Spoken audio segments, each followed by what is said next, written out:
The clock ticked past midnight, its soft clicks swallowed by the silence of our empty home. I lay awake, staring at the ceiling, the weight of 10 years pressing against my chest. My husband, Ethan, slept beside me, his breathing steady, his body a fortress I hadn't breached in years. We were strangers sharing a bed, bound by a marriage that had grown cold as a New England winter. Ethan, with his sharp jawline and sharper silences, had built walls I couldn't climb. I, Caleb, the dreamer who once believed love could conquer all, was left tracing cracks in our foundation. Tonight, though, something shifted. As I turned to face him, Ethan stirred in his sleep, his lips brushing against my shoulder. A kiss soft, fleeting, but deliberate. My heart stuttered. In 10 years, he'd never touched me like that, not even in our earliest days. Was he dreaming of someone else? Or, impossibly, of me? I froze, afraid to breathe, afraid to shatter the moment. His lips lingered, warm and tender, a ghost of the man I'd married. I wanted to shake him awake, to demand answers, but fear held me back.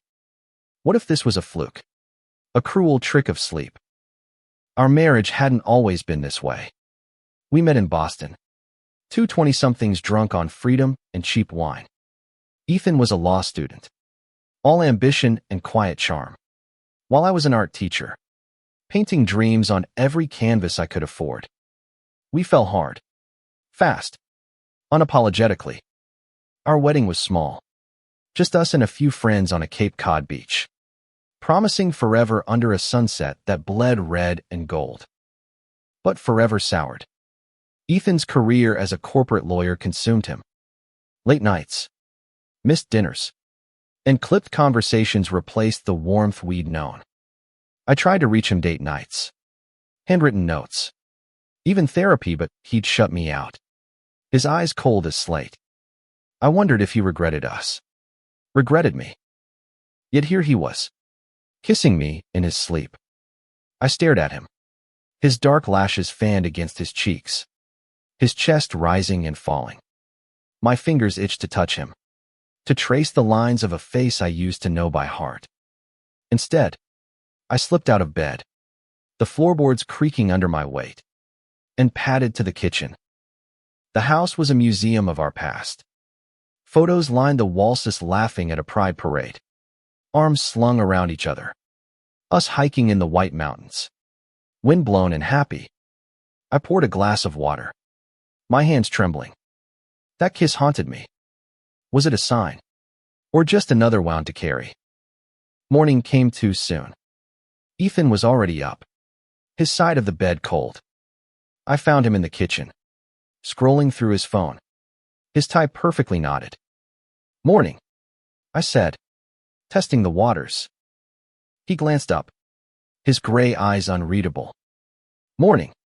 Coffee's ready." No mention of the night, no trace of warmth. Just Ethan, the iceberg I'd married. I wanted to scream, to ask why he'd kissed me, why he'd let our love die. Instead, I sipped my coffee, the bitterness mirroring my thoughts. "Got a big case today?" I asked, hating how small my voice sounded. "Yeah," he said, not looking up. "I'll be late." Of course he would. I watched him leave, the door clicking shut like a gavel. Alone, I sank into a chair, replaying that kiss. It was real, wasn't it? Not a dream, not a mistake. I needed to know. That night, I stayed awake, watching him sleep. His face was softer, unguarded, the Ethan I'd fallen for. Around 2 a.m. It happened, aga in a murmur. Then a kiss, this time against my wrist. My pulse raced. "Ethan," I whispered, but he didn't stir. I couldn't keep living like this, teetering between hope and despair. I needed answers, even if they broke me. The next day, I called in sick to work and started digging. Ethan's laptop was password protected, but his old journals were tucked in the attic, forgotten like our vows. The first journal was from our college days, filled with Ethan's neat handwriting. Caleb's smile could light up a room. I don't deserve him, but I'll spend my life trying. My throat tightened. Where had that Ethan gone? Deeper in, I found entries from after we married. Work's killing me. Caleb's trying, but I'm failing him. I don't know how to fix this. Then, a year ago, I'm scared. What if he leaves? I can't lose him, but I can't face him either. My hands shook as I closed the journal. Ethan wasn't cold because he didn't love me. He was hiding something. But what? And why was he kissing me in his sleep? I needed to confront him. But fear gnawed at me. What if the truth was worse than the silence? I spent the day in a fog. Ethan's journals scattered across the attic floor like pieces of a puzzle I couldn't solve. Each entry was a knife proof he'd loved me once. Proof he was drowning in something he wouldn't share. I wanted to believe the kisses meant he still cared, but doubt was a louder voice. By evening, I'd made a decision. I couldn't keep tiptoeing around the truth. When Ethan came home, I'd confront him not with anger, but with the raw honesty we'd lost. I cooked dinner. Something simple. Pasta with marinara, hoping the normalcy would ground me. He walked in at 9 p.m. Tie loosened. Eyes tired. Smells good, he said, almost surprised. Thought we could eat together, I said, forcing a smile. My heart pounded as we sat at the dining table, the silence between us heavier than ever. Caleb, you okay? He asked, his fork pausing midair. I swallowed hard. Last night, you kissed me. In your sleep. It's not the first time. His face froze, a flicker of panic crossing his eyes before he masked it. You're imagining things, he said, too quickly. I'm not, I said, my voice steady despite the storm inside. Ethan, what's going on? Why are you shutting me out? He set his fork down, his jaw tight. I'm not shutting you out. I'm just tired. Work's been hell. It's been hell for years. Ethan, that's not an answer.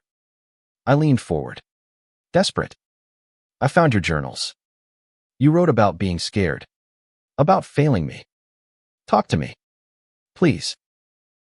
His eyes darkened, and for a moment, I thought he'd bolt. Instead, he stood, pacing the room. You had no right to read those. I had every right. My voice cracked. I'm your husband, not a stranger. Why are you pushing me away? He stopped, his back to me, hands gripping the counter. You wouldn't understand. Try me, I said, softer now. I love you, Ethan. I always have. He turned, his face raw, vulnerable in a way I hadn't seen in years. You don't get it, Caleb. I'm not the man you think I am. My stomach dropped. What does that mean? He shook his head, retreating again. Forget it. I need air. He grabbed his coat and left, the door slamming behind him. I sat there, stunned, the pasta cold on my plate. What was he hiding? An affair? A secret life? The kisses didn't fit that narrative. They were too tender, too intimate. I needed more than journals. I needed him to trust me. The next day, I followed him. It felt wrong, invasive, but desperation trumped guilt. Ethan's routine was predictable: office, gym, home. But today, he veered off, driving to a small cafe in Cambridge. I parked across the street, watching as he met a man I didn't recognize. The stranger was older, maybe mid-40s, with salt and pepper hair and a warm smile. They sat close, talking intently, Ethan's hands animated in a way I hadn't seen in years. Jealousy clawed at me, but there was no flirting, no stolen touches, just connection. When Ethan left, I followed the stranger instead. He walked to a nearby bookstore, where a rainbow flag hung in the window.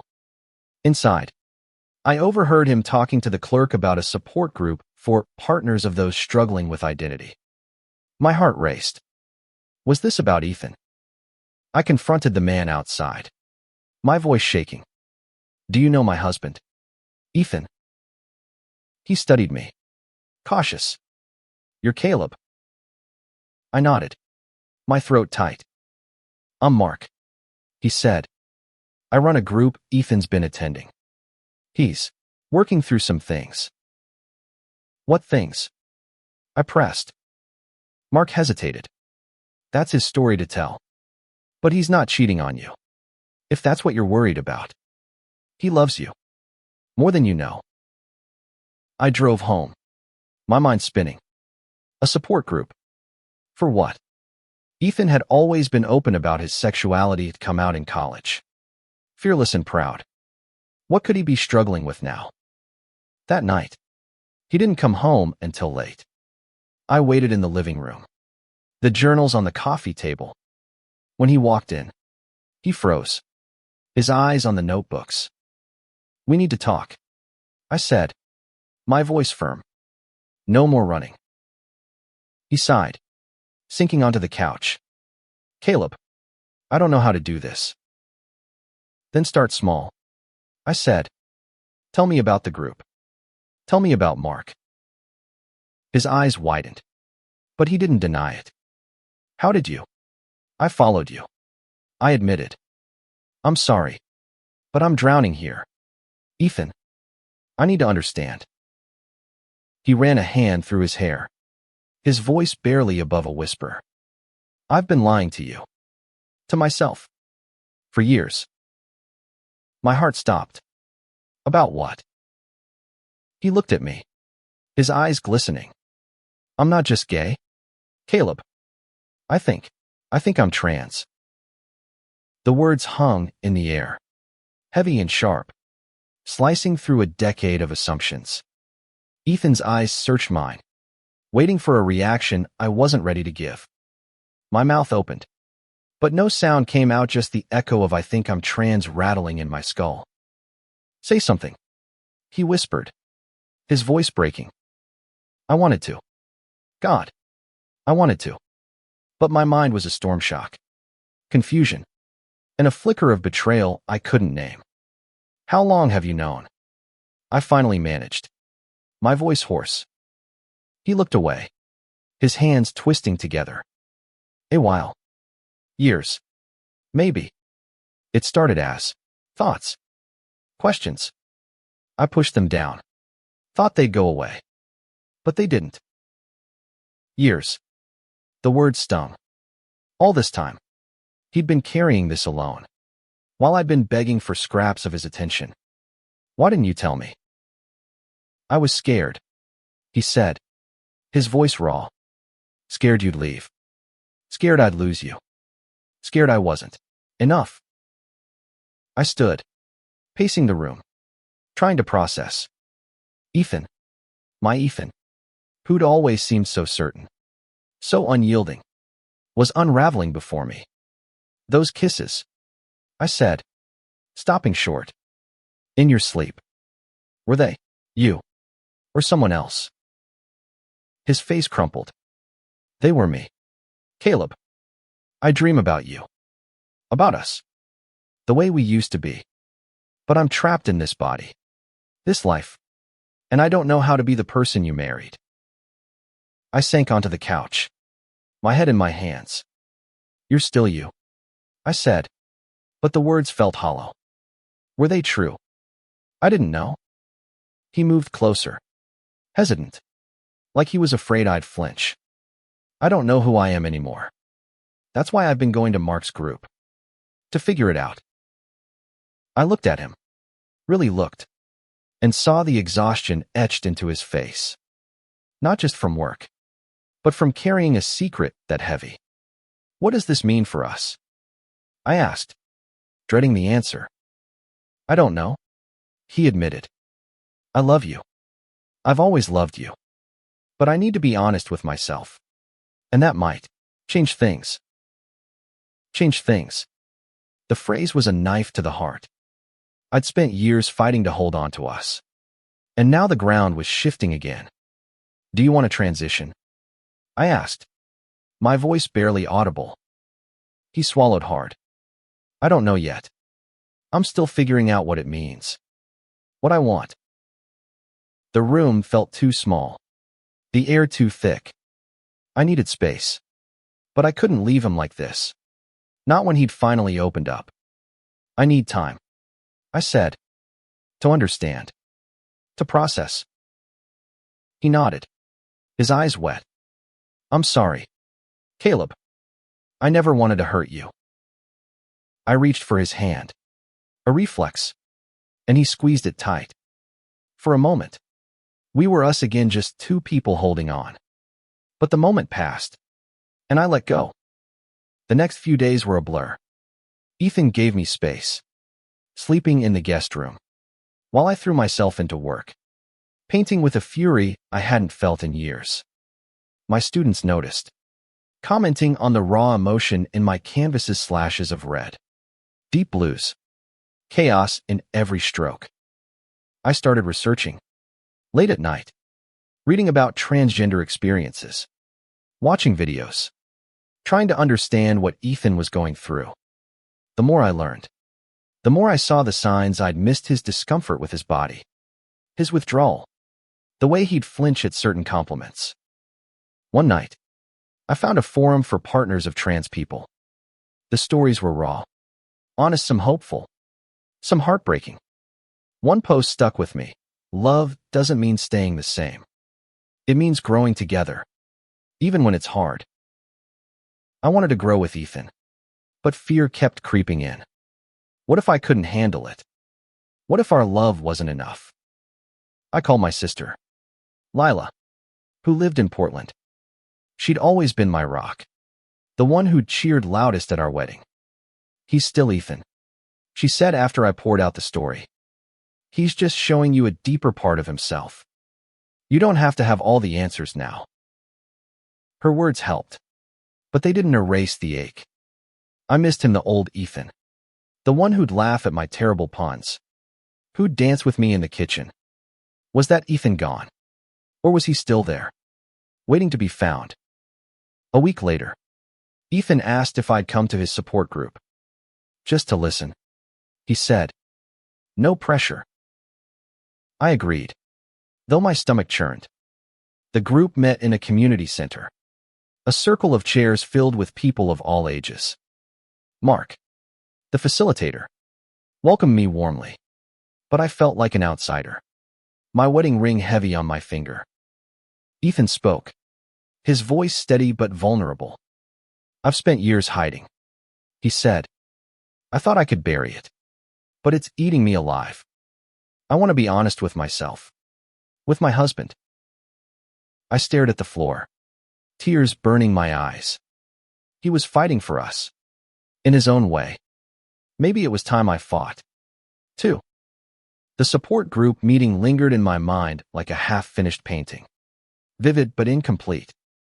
Ethan's words echoed, I want to be honest, and for the first time in years, I saw a glimmer of the man I'd fallen for, the one who'd faced the world head-on. But the fear in his eyes, the weight of his truth, was a reminder of how far we drifted. Back home, we sat in the living room, the silence between us less hostile but no less heavy. Thank you for coming, Ethan said, his voice soft. I know it wasn't easy. It wasn't, I admitted, meeting his gaze. But I'm glad I did. I want to understand. Ethan, I want to try. He nodded, a faint smile breaking through. That means more than you know. Over the next few weeks, we started talking, really talking. Not just about his identity, but about us. He told me about the moments he'd felt wrong in his body, even as a kid, how he'd buried those feelings under ambition and expectations. I shared my own fears losing him, losing us, losing the life we'd built. It wasn't easy. Some nights, we argued, voices raised, old wounds bleeding fresh. Why didn't you trust me? I'd ask, and he'd counter. I didn't trust myself. But we kept going, peeling back layers of hurt, trying to find solid ground. One evening, Ethan showed me a photo from his group of Pride event they'd attended. He was smiling, unguarded, surrounded by people who got it. I felt free, he said, his voice wistful, like I could be me. Who's me? I asked, not accusing, just curious. He hesitated, then said, I think, Emma. That's the name I've been trying on. Emma. The name hit me like a wave. Unfamiliar, yet somehow right. I tested it in my mind, picturing Ethano, Emma standing before me. It was strange, disorienting, but there was a spark in his eyes I hadn't seen in years. Do you want me to call you that? I asked. Not yet, he said quickly. I'm still figuring it out. But maybe someday. I nodded, my heart a tangle of love and uncertainty. Okay, someday. We started small steps. Ethan began therapy. Not just the group, but one-on-one sessions with a counselor who specialized in gender identity. I went to a few sessions with him, listening as he unpacked years of shame and fear. I learned terms I'd never thought about: dysphoria, transition, affirmation. Each word was a window into his world, a world I was only beginning to understand. At home, things shifted subtly. Ethan started wearing softer clothes, letting his hair grow out. I caught myself watching him, noticing the way he moved differently, like he was testing the edges of himself. One night, he caught me staring and laughed a real, unguarded laugh. What? He asked. You look lighter, I said. Happier. He blushed. A rarity. I'm trying to be. But happiness was fragile. At a friend's barbecue, someone made a joke about husbands and wives, and Ethan flinched, his smile fading. I reached for his hand under the table, squeezing it, and he squeezed back. It was a small gesture, but it felt like a lifeline. Work was another hurdle. Ethan's law firm was progressive on paper, but whispers followed him when he started being more open about his identity. He came home one night, shaken, after a colleague questioned his focus. They think I'm distracted, he said, his voice tight, like this is a phase. You're not a phase, I said fiercely. You're you. He looked at me, his eyes searching. Do you really believe that? I'm trying, I said honestly. I see you, Ethan, Emma, whoever you are. I'm here. He pulled me into a hug, his arms tight around me. And for a moment, the world was just us. But the moment passed, and reality crept back in. I started noticing things I hadn't before: how Ethan avoided mirrors, how he'd pause before answering to his name. I wanted to help, but I didn't know how. One night, I suggested we go shopping. Something light, maybe for new clothes. Something that feels like you, I said. His eyes lit up, but fear followed. What if people stare? Let them, I said, more confident than I felt. We'll do it together. The next weekend, we went to a boutique in Boston, one known for its inclusive vibe.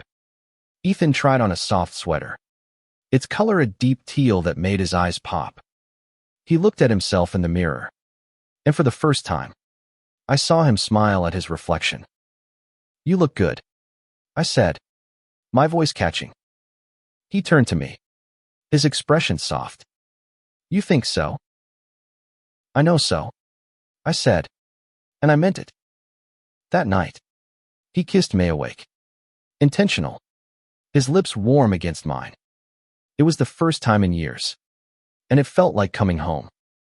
The kiss lingered, a spark in the dark, but it didn't erase the questions piling up like unsent letters. Ethan Emma was stepping into a new version of himself, and I was trying to keep up. But the path was uneven, full of sharp turns. Love was still there, fierce and stubborn, but it was tangled in fear of change, of loss, of not being enough for each other. We started spending more time together, not just talking but being.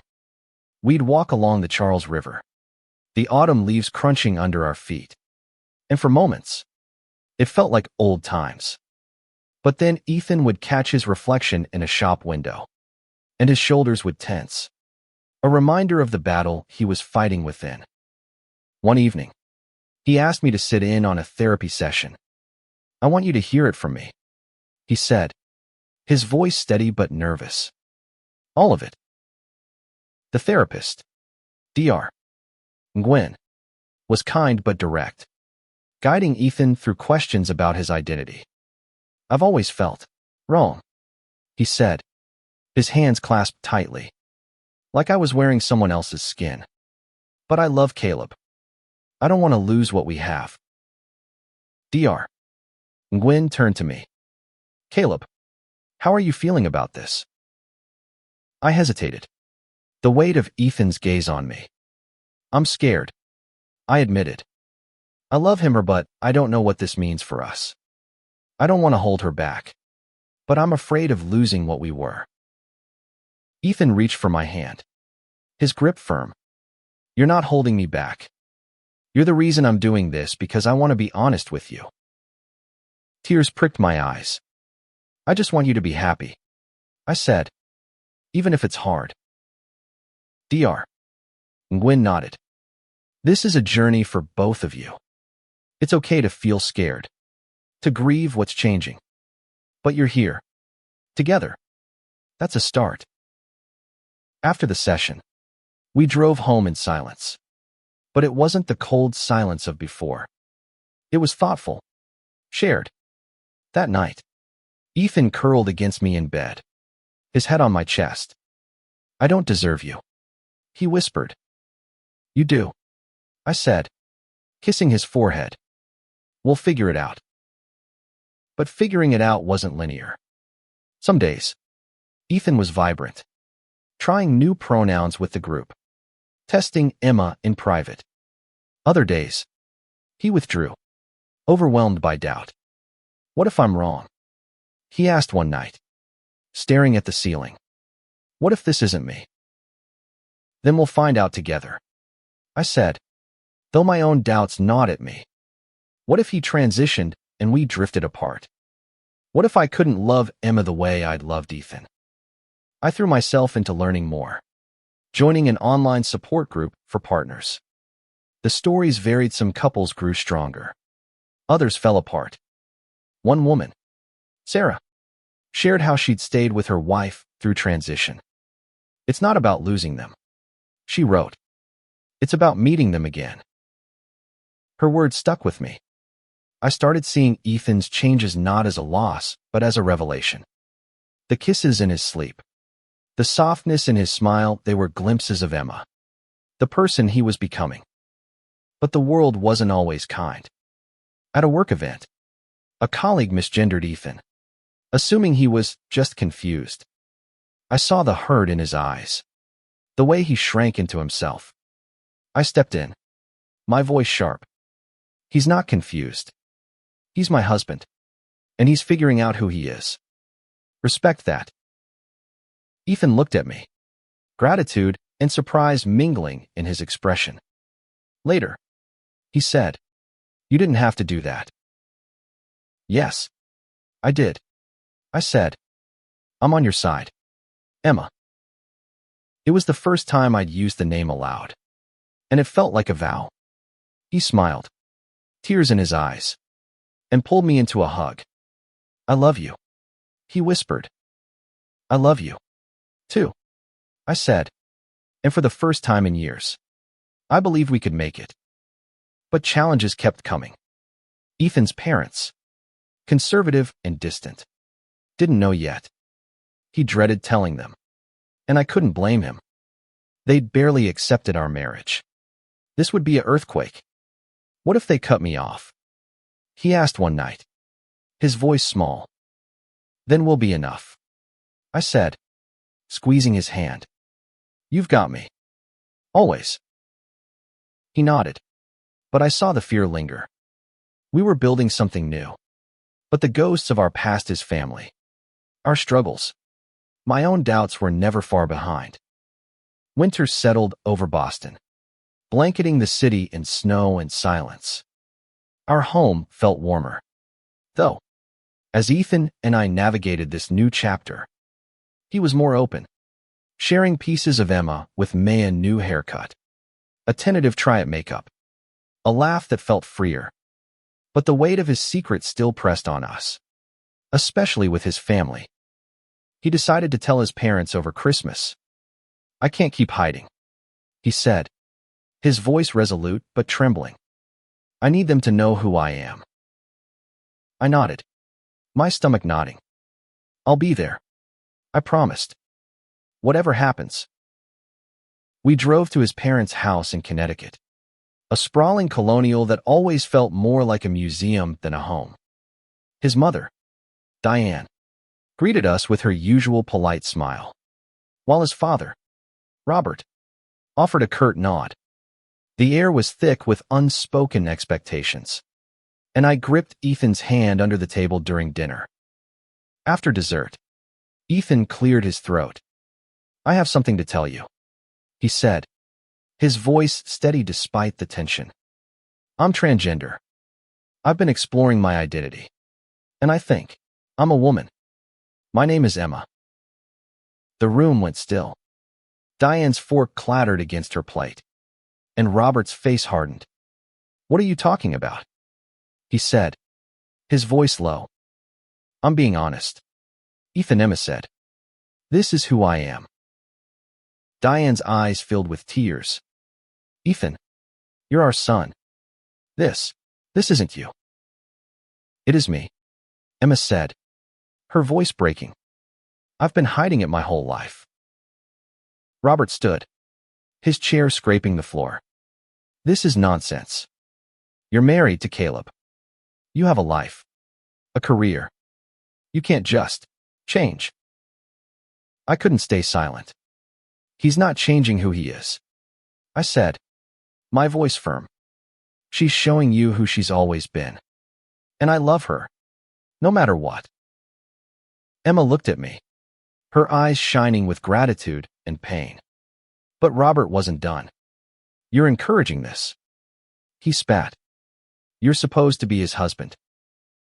I am, I said, standing. And I'm standing by her. The argument escalated, voices rising, until Robert stormed out.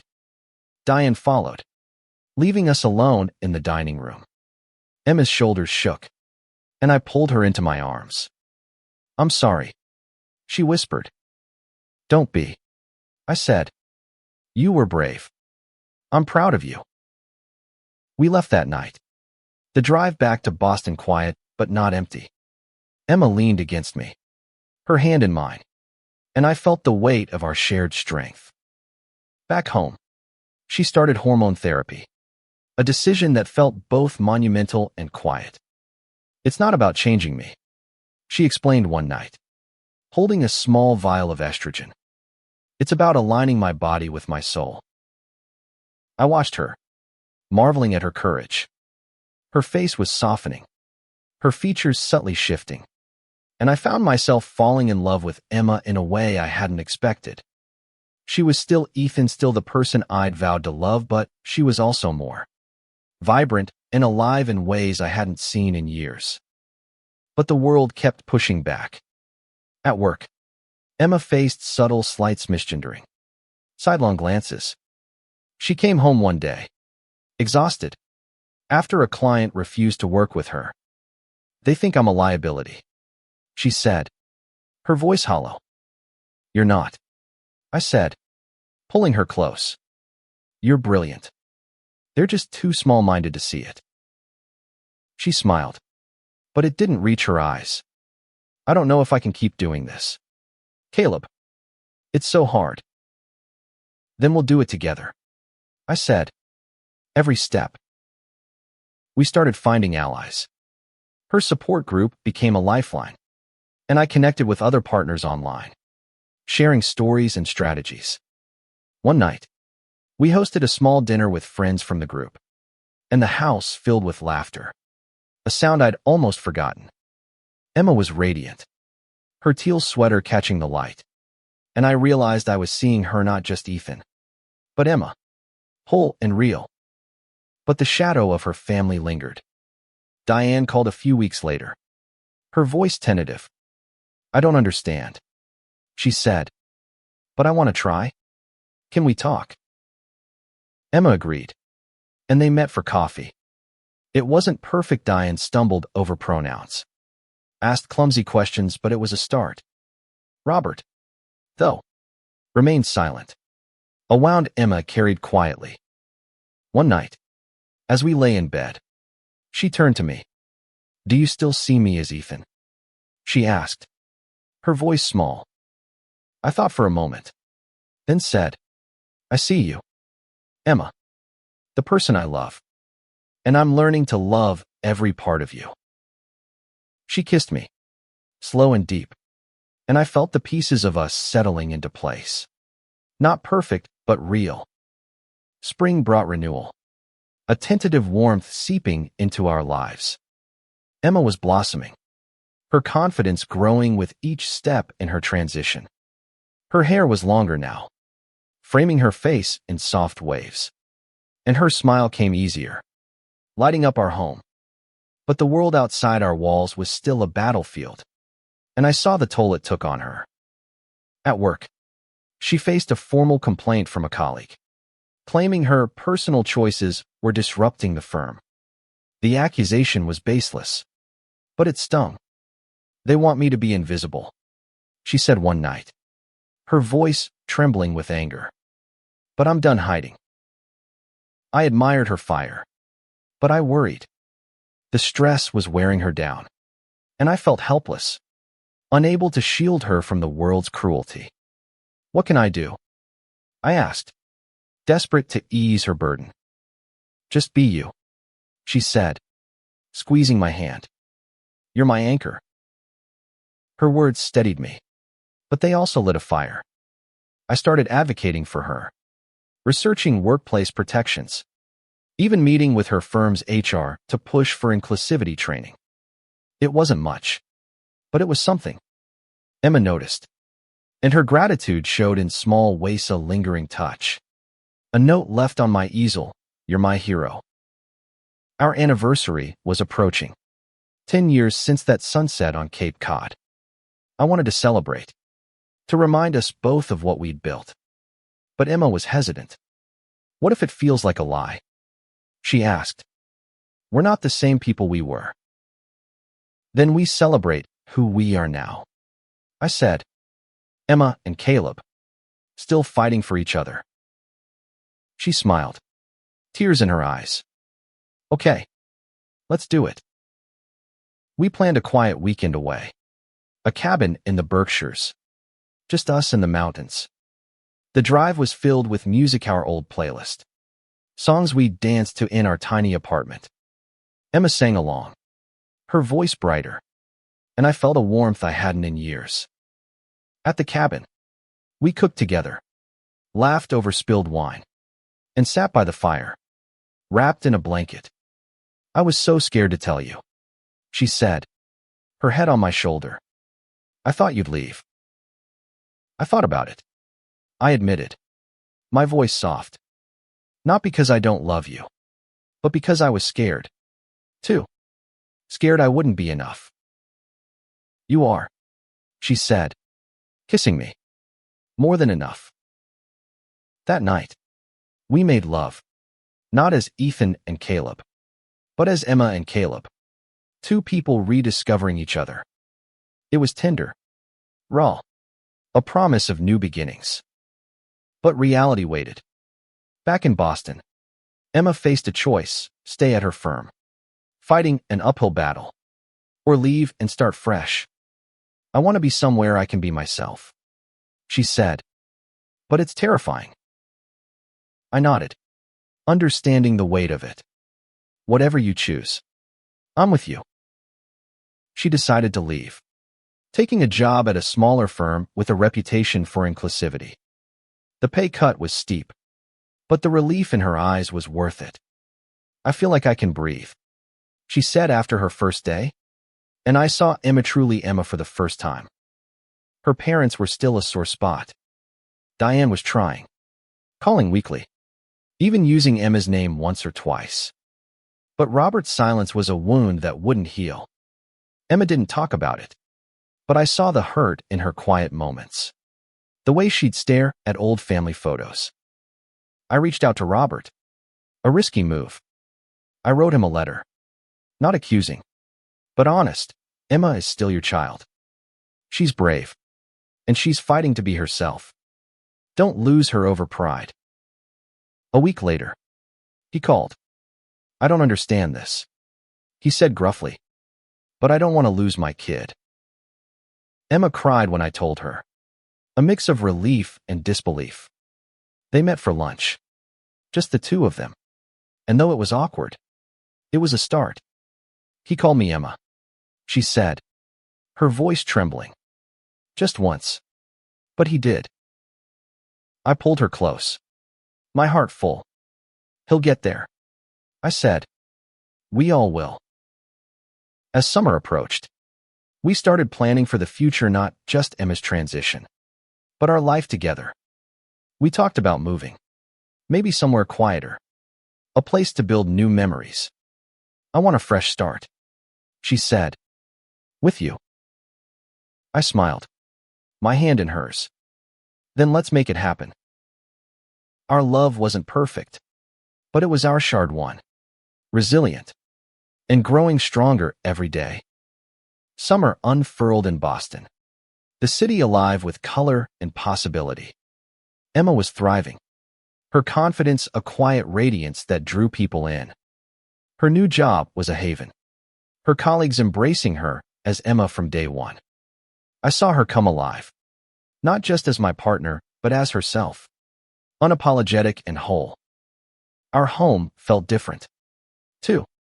We redecorated, painting the walls a soft blue, hanging new Art Me paintings, vibrant and bold. Next to photos of us now, Emma laughing at a festival, me kissing her cheek under a streetlight. The ghosts of our past were fading, replaced by a present we were building together. But there were still shadows.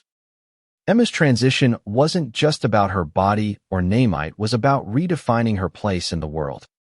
Some friends drifted away, unable to reconcile the Ethan they'd known with the Emma before them. Each loss stung, but Emma faced it with grace. I'm not here to make everyone comfortable, she said one night. I'm here to be me. Her strength inspired me. I started painting again, not just for work, but for myself. Pouring our journey onto canvas, colors clashing, blending, finding harmony. One piece, a swirl of blues and golds, was Emma's favorite. It's us, she said, tracing the lines. Messy, but beautiful. We decided to renew our vows, not as a rejection of our past, but as a celebration of our present. The ceremony was small, just close friends and Diane, who'd come around in her own quiet way. Robert didn't attend, but he sent a card, his handwriting shaky. I'm trying. Emma, I love you. We stood on the same Cape Cod beach where we'd married 10 years ago. The sunset just as vivid. Emma wore a simple white dress, her hair catching the light, and I couldn't take my eyes off her. I vow to love you, I said, my voice thick with emotion. Not just as you were, but as you are, and as you'll become. She smiled, tears streaming down her face. I vow to be honest with you, she said, to fight for us, and to love you with everything I am. We kissed, the waves crashing behind us, and I felt its certainty that we'd made it through the dark. Our love wasn't the same as it had been, but it was deeper, forged in fire and truth. Back home, we settled into a new rhythm. Emma continued hormone therapy, her body slowly aligning with her soul. She talked about surgery, not as a necessity, but as a possibility. And I listened, learning to love her through every choice. One night, as we lay in bed, she turned to me, her eyes soft. "Do you ever miss Ethan?" she asked. I thought about it, my hand tracing hers. "I miss the moments we lost to silence," I said. "But you're still here, more you than ever. I wouldn't trade that for anything." She kissed me, her lips warm and familiar, and I knew we'd found our way back to each other. Not as Ethan and Caleb, but as Emma and Caleb, two people who'd chosen love over fear. We started planning a move to Vermont, a small town with rolling hills and open hearts. A fresh start, Emma said, her voice full of hope. A place to be us. The move was chaotic boxes, arguments over what to keep, laughter over old photos, but it was ours. Our new home was a fixer-upper, with creaky floors and a view of the mountains. We painted the walls together, our hands stained with color, our future bright with possibility. One evening, as we sat on the porch, watching the stars, Emma leaned against me. "I used to dream about you," she said. "Even when I was pushing you away, you were my safe place." "You're mine," I said, kissing her temple. "Always." Our story wasn't over. There would be more challenges, more moments of doubt, but we'd face them together. Emma's transition wasn't just about her, it was about us, growing into the people we were meant to be. Love, I learned, isn't about holding on to the past. It's about embracing the present, trusting the future, and choosing each other. Every day, Emma and I had chosen each other. Through silence, through pain, through truth. And that was enough.